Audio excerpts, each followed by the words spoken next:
2. Let's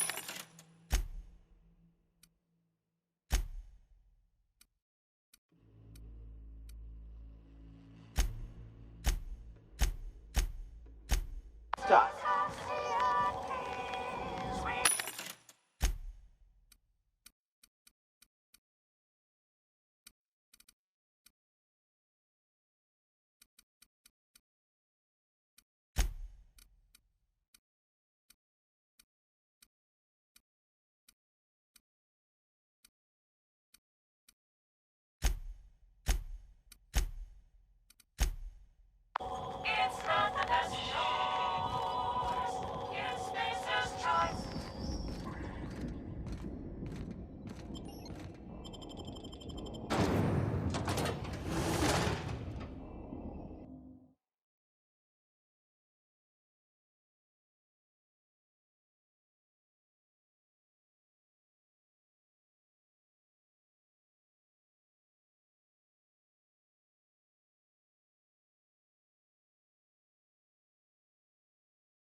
Hey, got a favor. Next, you don't seem the type to run off. I'll be up. But for this, I need. Well.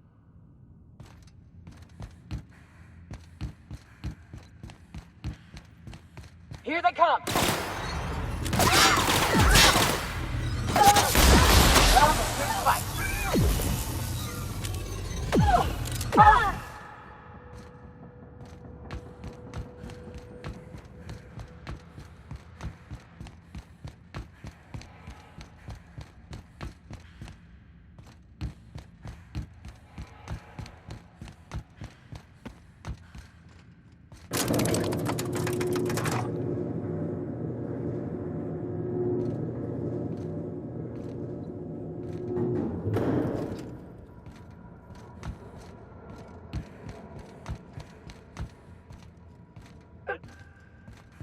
Incoming! Take him down!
Here they come. No prisoners!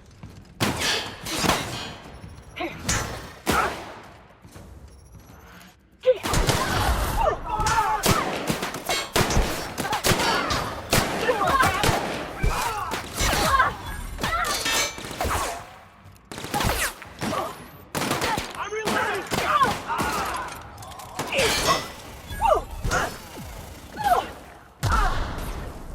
Relax them.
Key.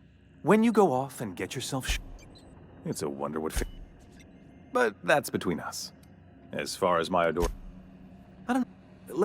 We're. I'm making action. We...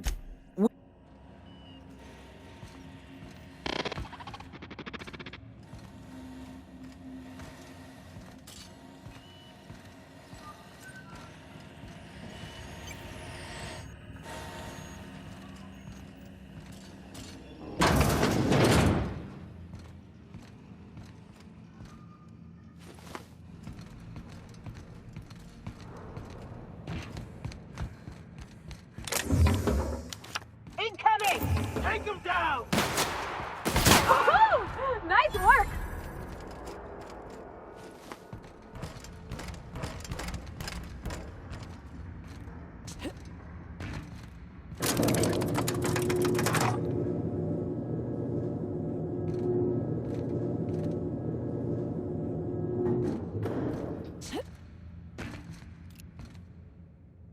Here we go!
really doing this, huh?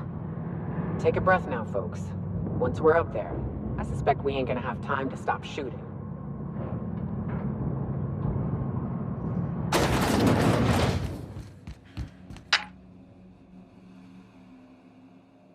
Captain, you've disrupted the balance of power.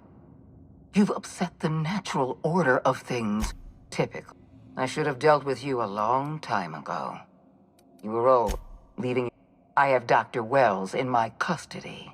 Once I've secured his cooperation, I can move forward with the program. Leaving you alive is too great a risk. I...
You don't know how glad I am to see you.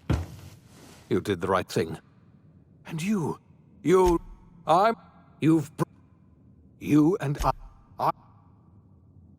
So if you're quite right.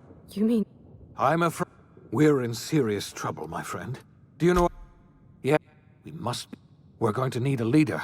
And we are.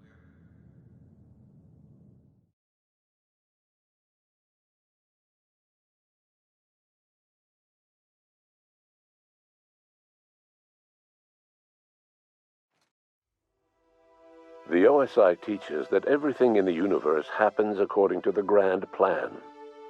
But the stranger that arrived in Halcyon was an unplanned variable. From the moment he landed in Emerald Vale, his actions altered the course of history. The events on Tartarus brought about the end of the board's authority. But the board's mistakes would haunt the colony for decades to come. The damage they left behind would require the work of a generation to repair. Dr. Phineas Wells began reviving a handful of the Hope's colonists, engineers, scientists, technicians, and intellectuals. They were among the brightest minds the Earth had ever sent out into the stars. The Hope scientists and engineers woke up in a colony descending headlong into total collapse. With no way to return to Earth, they had no choice but to band together and devote themselves to the cause of saving Halcyon. The people of Halcyon were nothing if not hardy. In the absence of the board's authority, many of the colony's settlements banded together with a single purpose in mind: survival. Life was especially hard in the years to come.